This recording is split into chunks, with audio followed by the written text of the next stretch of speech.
पहला number question है कि साइन 18 डिग्री और बट्टा में यहाँ पर कॉस 72 डिग्री का मान क्या होगा। साइन 18 डिग्री बट्टा में कॉस 72 डिग्री का वैल्यू पूछा गया है।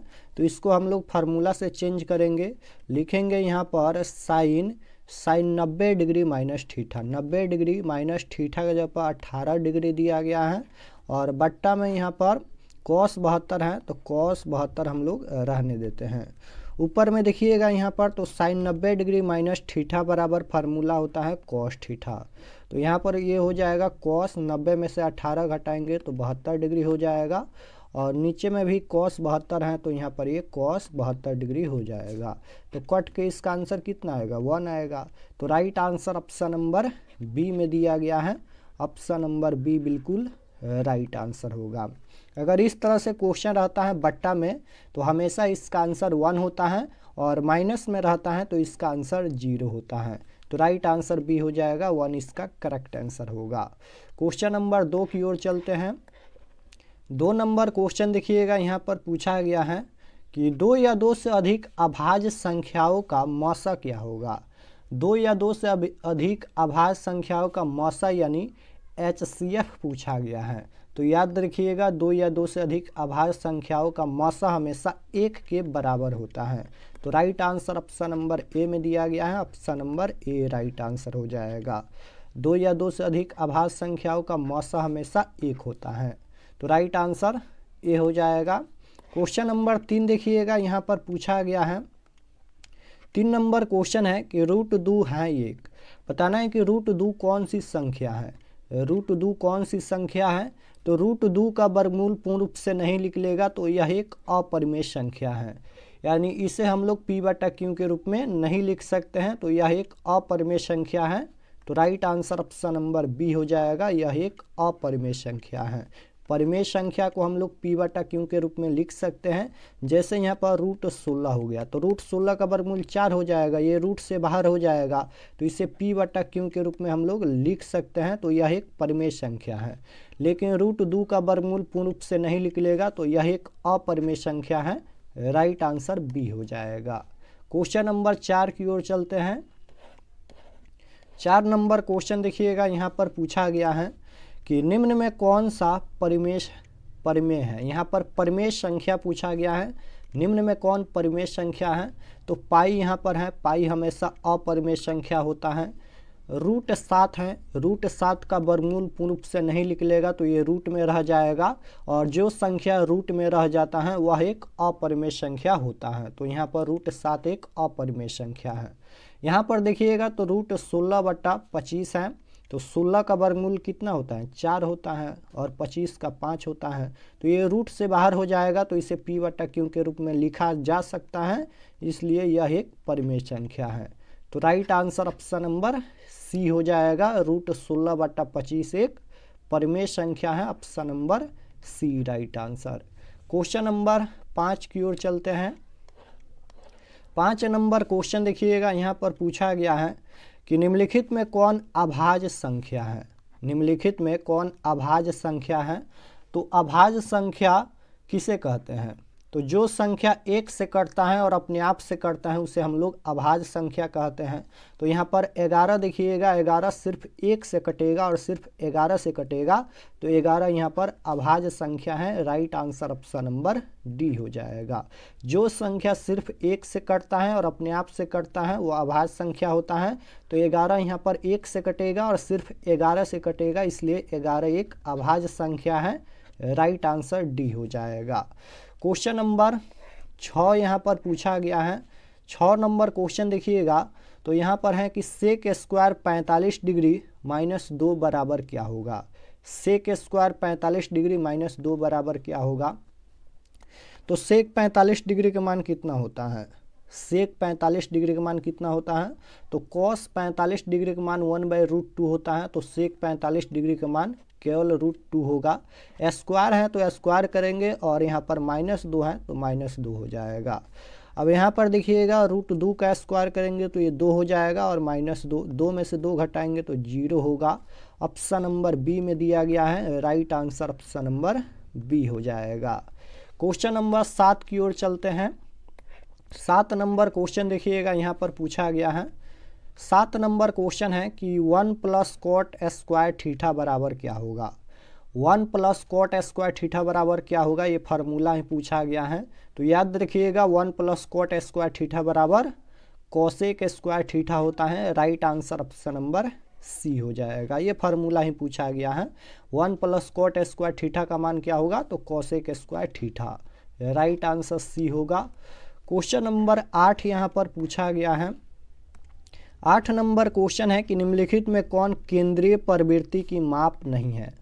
निम्नलिखित में कौन केंद्रीय प्रवृत्ति की माप नहीं है। तो माध्य यहाँ पर है, माध्यक हैं, बहुलक हैं, ये तीनों हैं, लेकिन मानक विचलन यहाँ पर नहीं है। तो right answer option number D हो जाएगा। मानक विचलन यहाँ पर ये केंद्रीय प्रवृत्ति की माप नहीं है। करेक्ट आंसर डी होगा। क्वेश्चन नंबर 9 की ओर चलते हैं। 9 नंबर क्वेश्चन देखिएगा, यहाँ पर पूछा गया है कि निम्न में कौन सी एक घटना की प्रायिकता नहीं हो सकती है। बताना है कि इनमें से किसकी प्रायिकता नहीं हो सकती है। तो निश्चित घटना की प्रायिकता 1 होता है, प्रायिकता का अधिकतम मान 1 होता है। अब यहाँ पर देखिएगा तो 25% है, यहाँ पर 25% है, तो इसकी प्रायिकता होगी, बिल्कुल इसकी प्रायिकता होगी। याद रखिएगा 1 से लेकर 100% तक की प्रायिकता होती है। 1 से लेकर 100% तक की प्रायिकता होती हैं, तो इसकी प्रायिकता होगी। अब यहाँ पर देखिएगा तो ये 2 में यहाँ पर 6 है, इसकी प्रायिकता होगी, बिल्कुल इसकी प्रायिकता होगी, क्योंकि नीचे वाला संख्या ज़्यादा है। अब यहाँ पर देखिएगा 3/4, इसकी भी प्रायिकता होगी, क्योंकि नीचे वाला संख्या ऊपर वाला से ज़्यादा है। अब यहाँ पर देखिएगा 3/2 है, तो यहाँ पर ऊपर वाला संख्या ज़्यादा है 2 से, इसकी प्रायिकता नहीं होगी।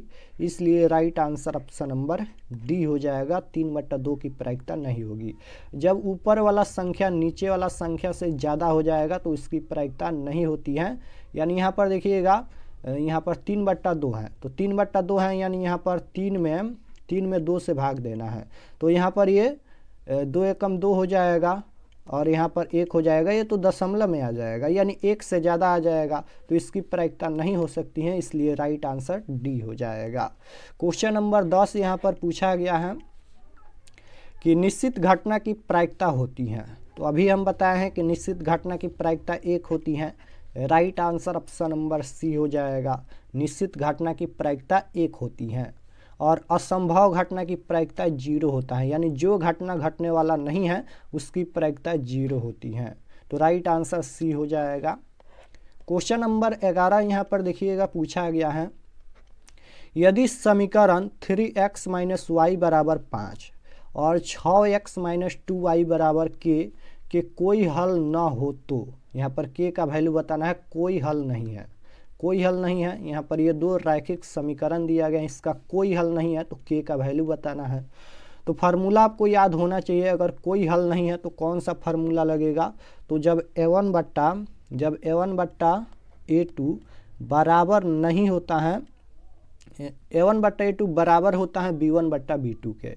यहाँ पर 1 मिनट, a1 बट्टा a2 बराबर होता है b1 बट्टा b2 के, बराबर होता है b1 बट्टा b2 के, लेकिन बराबर नहीं होता है c1 बट्टा c2 के। यहाँ पर ये दोनों बराबर होता है, लेकिन यहाँ पर ये बराबर नहीं होता है b1 बट्टा c1 बट्टा c2। यहाँ पर c1 बट्टा c2 होगा, 1 मिनट, c1 बट्टा में c2 के। तो ये हो जाएगा फार्मूला अगर कोई हल नहीं है तो। अगर कोई हल नहीं है तो a1 बट्टा a2 बराबर होता है b1 बट्टा b2, लेकिन बराबर नहीं होता है c1 बट्टा c2 के, तब यहाँ पर कोई हल नहीं होता है और ये समानांतर होता है। तो इसी फार्मूला से हम लोग k का वैल्यू निकालेंगे। तो सभी का वैल्यू रखिए। a1 के जगह पर यहाँ पर देखिएगा 3 दिया गया है, तो 3 हो जाएगा। a2 के जगह पर 6 है और b1 के जगह पर यहाँ पर -y है, गुणांक में कुछ भी नहीं है, तो -1 लिखेंगे। उसके बाद यहाँ पर b2 के जगह पर -2 है। उसके बाद यहाँ पर बराबर नहीं होगा c1 बट्टा c2। c1 के जगह पर कितना है, 5 है, c2 के जगह पर यहाँ पर कितना है, k है। तो यहाँ पर देखिएगा तो ये 3 दूना 6। यहाँ पर ये क्या हो जाएगा, 1/3 हो जाएगा और बराबर में ये प्लस का 1/2 हो जाएगा क्योंकि माइनस माइनस कट जाएगा तो, और बराबर यहाँ पर ये नहीं होगा C1/C2 यानी 5/K। तो यहाँ पर देखिएगा K का वैल्यू बताना है तो तिरछा तिरछी गुना कर लीजिए। K में यहाँ पर 1 से गुना करेंगे तो K हो जाएगा, बराबर ये नहीं होगा। उसके बाद यहाँ पर 5 दूना 10, तो K बराबर नहीं होगा 10। कहाँ पर दिया गया है, ऑप्शन नंबर C में दिया गया है। Right answer option number C हो जाएगा, करेक्ट आंसर C होगा। क्वेश्चन नंबर 12 की ओर चलते हैं। 12 नंबर क्वेश्चन देखिएगा, यहाँ पर पूछा गया है कि दो चर में दो एक घातीय समीकरणों के ग्राफ यदि प्रतिच्छेदी रेखाएं हैं तो हलों की संख्या होगी। यहाँ पर ग्राफ क्या है, तो प्रतिच्छेदी है। प्रतिच्छेदी कब होता है, तो याद रखिएगा, फार्मूला आपको याद होना चाहिए। प्रतिच्छेदी कब होता है, तो जब A1/A2 और यहाँ पर ये बराबर नहीं होता है B1/B2 के, तब यहाँ पर ये प्रतिच्छेदी होता है। जब A1/A2 बराबर नहीं होता है B1/B2 के, तब प्रतिच्छेदी होता है। और इसका कितना हल होता है, तो इसका सिर्फ एक हल होता है। तो हल पूछा गया है तो सिर्फ एक हल होगा। Option number A right answer हो जाएगा, सिर्फ एक हल। क्वेश्चन नंबर 13 की ओर चलते हैं। 13 नंबर क्वेश्चन देखिए, यहाँ पर पूछा गया है रैखिक समीकरण दिया गया है, इसका बताना है कि कितना हल होगा। तो A1/A2 बराबर B1/B2 बराबर C1/C2 के फार्मूला से निकालेंगे। A1 के जगह पर x के गुणांक में कुछ भी नहीं है तो 1 लिखेंगे। A2 के जगह पर यहाँ पर 3 है, B1 के जगह पर 2 है, B2 के जगह पर 12 है, C1 के जगह पर 5 हैं और C2 के जगह पर यहाँ पर देखिएगा तो 10 हैं। तो यहाँ पर 1/3 हो जाएगा और यहाँ पर ये 1/6 हो जाएगा। तो यहीं पर ये बराबर नहीं है, 1/3 बराबर नहीं है, यहाँ पर 1/6, तो यहीं पर ये बराबर नहीं है। तो इसका सिर्फ एक हल होगा, एकल हल होगा। Option number A right answer हो जाएगा। क्वेश्चन नंबर 14 देखिएगा, यहाँ पर पूछा गया है रैखिक समीकरण युग्म x + 2y = 5 तथा 3x + 12y = 10 का कितना हल होगा। यही क्वेश्चन है क्या, यहाँ पर एक बार देखते हैं, यही क्वेश्चन 2 बार रिपीट हो गया। x + 2y = 5, यही क्वेश्चन रिपीट हो गया, इसको छोड़ देते हैं। आगे देखिए 15 नंबर क्वेश्चन यहाँ पर है। 15 नंबर क्वेश्चन है कि कोण थीटा वाले त्रिज्याखंड का क्षेत्रफल क्या होगा। यहाँ पर त्रिज्याखंड का क्षेत्रफल पूछा गया है, ये फार्मूला ही होता है। तो याद रखिएगा, त्रिज्याखंड का क्षेत्रफल होता है θ/360 πr²। ऑप्शन नंबर डी में दिया गया है θ/360 πr²। और चाप की लंबाई क्या होता है, तो θ/360 2πr होता है। लेकिन यहाँ पर त्रिज्याखंड का क्षेत्रफल पूछा गया है तो ये θ/360 πr² होता है। राइट आंसर डी हो जाएगा। क्वेश्चन नंबर 16 देखिएगा, यहाँ पर पूछा गया है 16 नंबर क्वेश्चन है कि 4 सेंटीमीटर त्रिज्या वाले अर्धवृत्त का क्षेत्रफल क्या होगा। यहाँ पर अर्धवृत्त का क्षेत्रफल पूछा गया है। अर्धवृत्त का क्षेत्रफल का फार्मूला 1/2 गुना πr² होता है। पाई का मान हो जाएगा 22/7 गुना r²। तो 4 सेंटीमीटर त्रिज्या दिया गया है, r का वैल्यू 4 दिया गया है, तो 4 गुना 4 हो जाएगा। यहाँ पर इसे कटाएंगे तो 2 हो जाएगा। अब यहाँ पर गुना कर लीजिए, 4 दूना 8 हो जाएगा और 8 गुना 22 करेंगे तो 176 हो जाएगा और बट्टा में 7, यही इसका आंसर हो जाएगा। ऑप्शन नंबर डी में दिया गया है, राइट आंसर डी हो जाएगा, 176/7 सेंटीमीटर स्क्वायर। क्वेश्चन नंबर 17 यहाँ पर पूछा गया है। 17 नंबर क्वेश्चन है कि बिंदु 7,10 किस पाद में स्थित है। बताना है कि यह बिंदु किस पाद में स्थित है। तो ग्राफ आपको याद होना चाहिए। प्रथम पाद में क्या होता है, तो प्रथम में होता है प्लस, और द्वितीय में क्या होता है, द्वितीय में होता है -, तृतीय में क्या होता है, तो तृतीय में होता है -, और चतुर्थ पाद में क्या होता है, तो +, होता है। बस ये 4 चिन्ह आपको याद होना चाहिए। प्रथम में होता है +, द्वितीय में होता है -, तृतीय में -, चतुर्थ में +। तो पूछा गया है कि यह किस पाद में स्थित है। तो यहाँ पर देखिएगा 7,10 है, दोनों प्लस का है, ये भी प्लस है और ये भी प्लस है। तो प्लस है, तो प्लस प्रथम पाद में होता है तो right answer option number A हो जाएगा। यह बिंदु प्रथम पाद या प्रथम चतुर्थांश में स्थित है। राइट आंसर ए हो जाएगा। क्वेश्चन नंबर 18 यहाँ पर पूछा गया है। 18 नंबर क्वेश्चन है कि बिंदु 6,-5 का x नियामक होगा। यहाँ पर x नियामक पूछा गया है, तो जब x नियामक पूछा जाएगा तो y का वैल्यू बता दीजिए।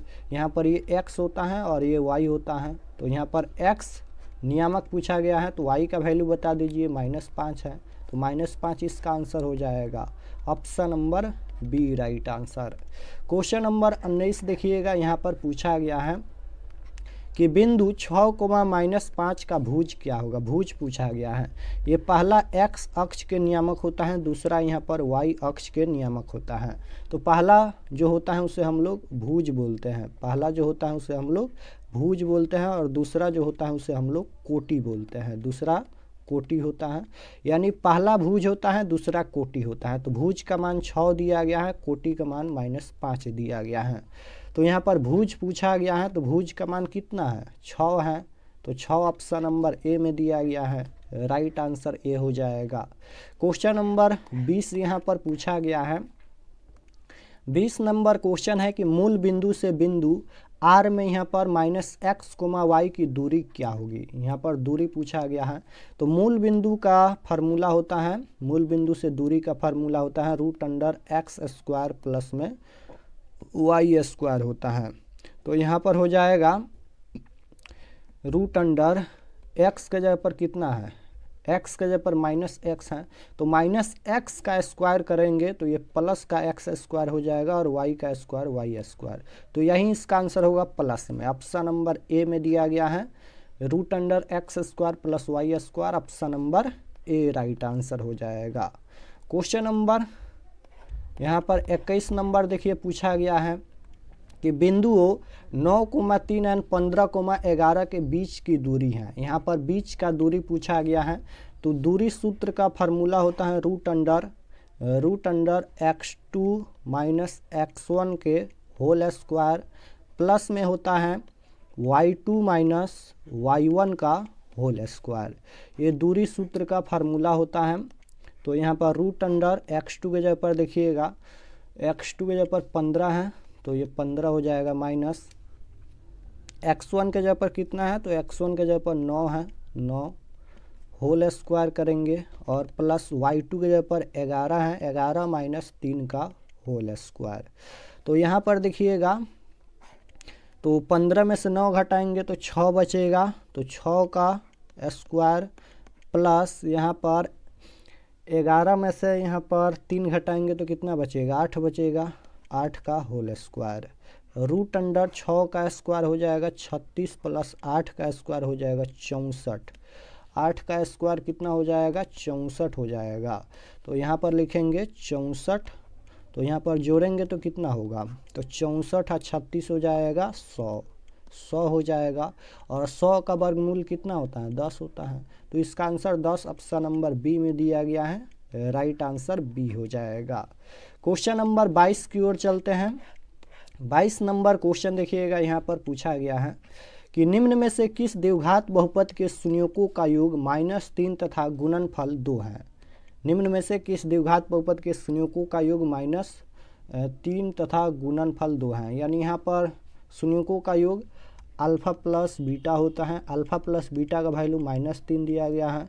शून्यकों का गुणनफल अल्फ़ा इंटू बीटा होता है, अल्फ़ा इंटू बीटा का वैल्यू 2 दिया गया है। तो यहाँ पर बहुपद पूछा गया है, द्विघात बहुपद। तो द्विघात बहुपद का फार्मूला होता है x² minus alpha plus beta into में होता है x plus alpha into beta. ये द्विघात बहुपद का फार्मूला होता है। तो x² है, तो x² minus alpha plus beta का वैल्यू -3 दिया गया है, तो माइनस माइनस ये प्लस का 3 हो जाएगा, और x में गुना करेंगे तो ये 3x हो जाएगा, और प्लस में अल्फ़ा इंटू बीटा का वैल्यू यहाँ पर 2 दिया गया है, तो 2 हो जाएगा। तो यही द्विघात बहुपद होगा। कहाँ पर दिया गया है, ऑप्शन नंबर ए में ही दिया गया है, x² plus 3x plus 2। Option number A right answer होगा। क्वेश्चन नंबर 23 यहाँ पर देखिएगा पूछा गया है। 23 नंबर क्वेश्चन भी उसी प्रकार से यहाँ पर पूछा गया है। -3 और 2 हैं और यहाँ पर 3 और -10 हैं। यहाँ पर देखिएगा निम्न में से किस द्विघात बहुपद के संयुग्मों का योगफल यहाँ पर 3 है, यानी यहाँ पर भी अल्फ़ा प्लस बीटा का वैल्यू 3 दिया गया है। गुणनफल अल्फ़ा इंटू बीटा का वैल्यू -10 दिया गया है। तो फार्मूला होता है x² plus alpha plus x² plus alpha plus beta होता है। तो अल्फ़ा प्लस बीटा का वैल्यू यहाँ पर 3 दिया गया है तो 3 हो जाएगा। x plus alpha into beta का वैल्यू -10 है, तो यहाँ पर प्लस है और यहाँ पर माइनस है, तो प्लस माइनस माइनस होता है, तो यहाँ पर डायरेक्ट माइनस लिख दीजिए। तो यहाँ पर हो जाएगा -10, यही इसका आंसर होगा। x² plus 3x -10 option number B में दिया गया है। Right answer option number B हो जाएगा। क्वेश्चन नंबर 24 देखिएगा, यहाँ पर पूछा गया है 24 नंबर क्वेश्चन है, यदि साइन थीटा बराबर 3/5 हो तो कॉस थीटा का मान क्या होगा। यहाँ पर कॉस थीटा का वैल्यू पूछा गया है। साइन थीटा बराबर क्या होता है, साइन थीटा बराबर होता है लंब बटा कोण यानी P/h होता है। तो ऊपर में P का वैल्यू 3 और H का वैल्यू 5 दिया गया है और कॉस थीटा का वैल्यू पूछा गया है। कॉस थीटा बराबर होता है आधार बट्टा में कोण यानी B/h होता है। तो B का वैल्यू हम लोग निकालेंगे, आधार निकालेंगे। आधार का फार्मूला होता है √h² - P² यानी कोण स्क्वायर माइनस लंब स्क्वायर। h के जगह पर 5 है, 5 का स्क्वायर 25 माइनस P के जगह पर 3 है, 3 का स्क्वायर 9, 25 में से 9 घटाएंगे √16, √16 का वर्गमूल 4। B का वैल्यू 4 आएगा। तो कॉस थीटा बराबर होता है, यहाँ पर हम लिख देते हैं, कॉस थीटा बराबर होता है B/h यानी आधार बटा कोण होता है। आधार यहाँ पर अभी हम लोग 4 निकाले हैं और कोण का वैल्यू 5 है, तो 5 हो जाएगा। 4/5 इसका राइट आंसर होगा। 4/5 ऑप्शन नंबर ए में दिया गया है। Right answer option number A हो जाएगा। क्वेश्चन नंबर 25 देखिएगा, यहाँ पर पूछा गया है 25 नंबर क्वेश्चन है, यदि √2 कॉस थीटा बराबर 1 हो तो थीटा का मान क्या होगा। तो यहाँ पर लिखेंगे कॉस थीटा बराबर में 1 और ये √2 ये गुना में है तो ये बट्टा में आएगा, तो ये हो जाएगा 1/√2। तो यहाँ पर पूछा गया है थीटा का मान क्या होगा, थीटा का वैल्यू पूछा गया है। तो लिखेंगे यहाँ पर कॉस थीटा बराबर में यहाँ पर 1/√2 को हम लोग क्या लिख सकते हैं, तो लिख सकते हैं कॉस 45 डिग्री, क्योंकि कॉस 45 डिग्री का मान होता है 1/√2। तो कॉस से कॉस कट जाएगा तो थीटा का मान क्या बचेगा, 45 डिग्री बचेगा। तो यहाँ पर हो जाएगा थीटा का मान 45 डिग्री। ऑप्शन नंबर बी में दिया गया है। राइट आंसर बी हो जाएगा। तो यहाँ पर हम लोग मैथ के 25 क्वेश्चन देखे हैं और इस क्लास में हम लोग 25 क्वेश्चन रहने देते हैं और क्वेश्चन हम लोग नेक्स्ट क्लास में देखेंगे। तो आप लोग ये सभी प्रश्न को ज़रूर रिवीजन कीजिएगा, बनाने का प्रयास कीजिएगा। यही क्वेश्चन आपके परीक्षा में पूछा जाएगा। अगर आप लोग बना लेते हैं तो आप लोग मैथ में 50 में 50 ऑब्जेक्टिव क्वेश्चन सही कर लेते हैं। तो आप लोग ये सभी प्रश्न को ज़रूर बनाइएगा, प्रैक्टिस कीजिएगा और हो सके तो एक बार और आप लोग रिवीजन कर लीजिएगा। और चैनल पर नए होंगे तो चैनल को ज़रूर सब्सक्राइब कर लेना, ताकि आने वाले नेक्स्ट क्लास आपके पास ज़रूर पहुँचे। तो मिलते हैं नेक्स्ट क्लास में, तब तक अपना स्टडी कीजिए। आप सभी को धन्यवाद।